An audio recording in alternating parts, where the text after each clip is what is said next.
ஏதோ ஒரு ஃபங்க்ஷன்னா அவங்க பையன் காலில் உளுந்து ஆசீர்வாதம் பண்ணுப்பா என்னைய. நான் ஏதோ இந்த பக்கம் தான் பஞ்சாயத்து நினைச்சேன்.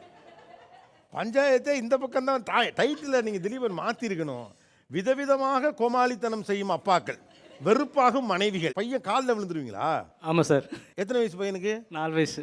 இல்லை பையன் காலில் விழுகிறதுனா சும்மா ஃபன்னுக்காக விழுவீங்களா? ஃபன்னுக்காக இல்லை, ஆக்சுவலி அது ஒரு சென்டிமெண்ட் இருக்குது. ஆக்சுவலி பையன் பிறந்தது எனக்கு அப்பா கிடையாது. ஸோ என் பையன் பிறந்த பிறகு அது அப்பாவை பார்க்கறதுனால அப்பாவை நினச்சி ஆசீர்வாதம் வாங்குறேன். ஆனால் அதுக்காக பிள்ளை காலில் விழுந்து நமஸ்காரம் பண்ணிக்கிறது. அவங்க காலையும் விழுற, அதுக்கப்புறம் அவங்க காலையில் விழுற. உங்கள் காலில் ஜென்யூனாக காலில் விழுந்து ஆசீர்வாதம் விழுவாங்க. ஆனால் எனக்கு செகண்ட் தானே, நான் தானே ஃபர்ஸ்ட் வந்தேன். இப்போ பிரச்சனை என்னடா அடி, எனக்கு ஒன்றும் புரியல. அதாவது இப்போ காலில் விழுகிறது ப்ராப்ளம் இல்லை, ஃபர்ஸ்ட் என் காலில் விழுகலைங்கிறதா? இல்ல நான் உப்புக்கு சப்பானியா? காலில் விழுகிறதுலாம் மேண்டேட்டரி ஆயிடுச்சாப்பா?